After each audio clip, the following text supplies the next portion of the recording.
Could the Los Angeles Lakers be on the verge of adding a game-changing defensive force to their roster?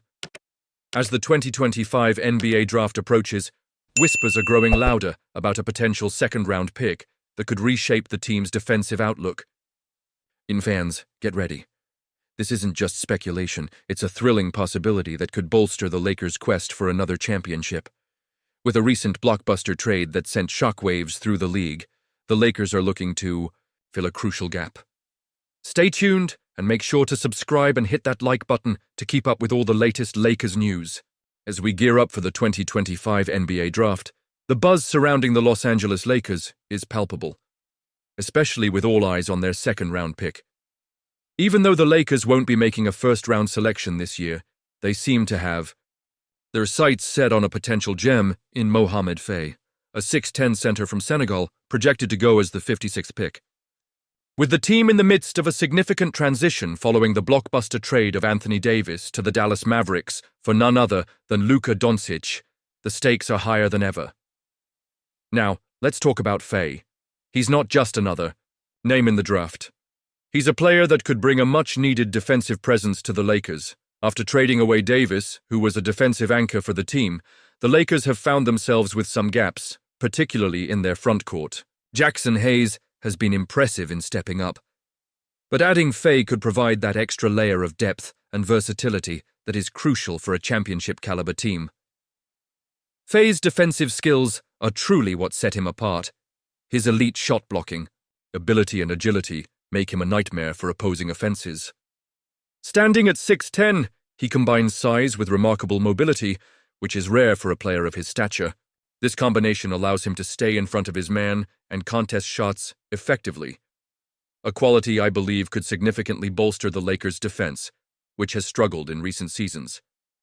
Imagine Doncic orchestrating the offense while Fay patrols the paint. The synergy could be electric. Fay's capacity to switch on pick and rolls and alter shots could change the dynamics of how teams approach their game plan against the Lakers. It's a perfect fit, and I can't help but feel excited about the possibilities. But let's not overlook Fay's offensive potential. While he's primarily known for his defense, he's shown flashes of growth on the offensive end too. His rebounding ability and knack for finishing around the rim could make him a valuable asset in transition and half-court sets alike. Under the right coaching, particularly with the Lakers staff, I can see him refining those skills and becoming a more complete player. And there's something to be said about Fay's international experience. Competing at a high level in Europe has likely exposed him to a more structured style of play, which could ease his transition into the NBA. His basketball IQ and work ethic are already evident, and if he continues to develop, he could evolve into a key contributor for the Lakers in the years to come. Now, as a passionate Lakers fan, I can't help but reflect on the implications of this potential pick. With Doncic now leading the team, the Lakers are eyeing another championship run, and every decision they make counts. Does adding Fay at 56 represent a smart move? Honestly, I'm torn. On one hand, the upside is tremendous. On the other, second-round picks can be hit or miss. But if the Lakers are serious about fortifying their defense, Fay could be the spark they need. So, what do you think? Was trading Davis the right move to bring in Doncic? And if they do select Fay, how will that affect the team's trajectory? I want to hear your expectations and thoughts down below.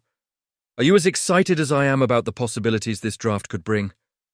The 2024-25 NBA season has been quite the roller coaster for us Lakers fans, hasn't it? It's no secret that we've been craving some reinforcements in the front court, especially after the recent Luka Doncic trade. With all that buzz, we were all hoping for a big splash.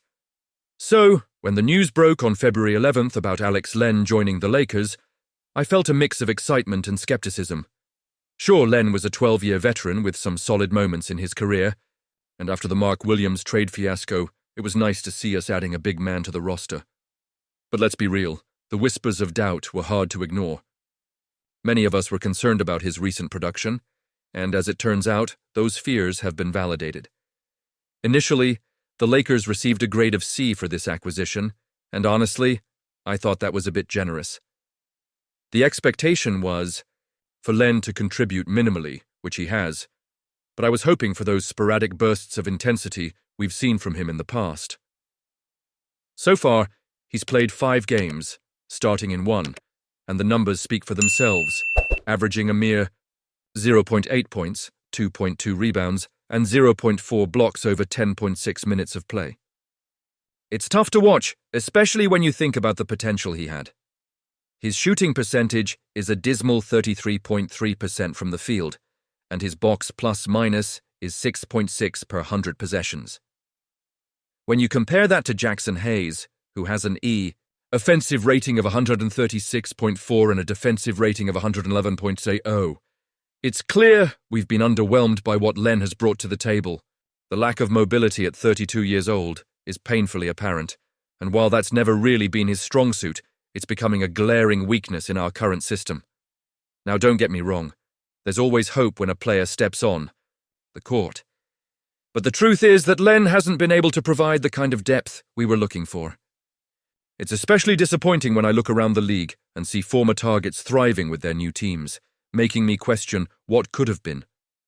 The frustration is real, and as a passionate Lakers fan, it's hard not to feel let down by this signing. So, do I think this was the best decision? Honestly, I'm torn. The potential was there, but the execution has been lacking. As we continue to navigate this season, I can't help but wonder how this will impact our future. We have championship aspirations, and with the right pieces, we could make a deep playoff run. But with Len's performance, it feels like we're missing the mark. And you, what do you think? I want to hear your opinions down below. Do you believe we should have pursued other options? What do you think is next for the Lakers? Your thoughts mean the world to me, and they could spark some great discussions in our community. Before I wrap up, make sure to like, share, and subscribe to the channel to stay updated on all things Lakers. Don't forget to activate the notification bell to get all the latest updates. Let's keep this conversation going because we're all in this together as passionate fans of the Los Angeles Lakers.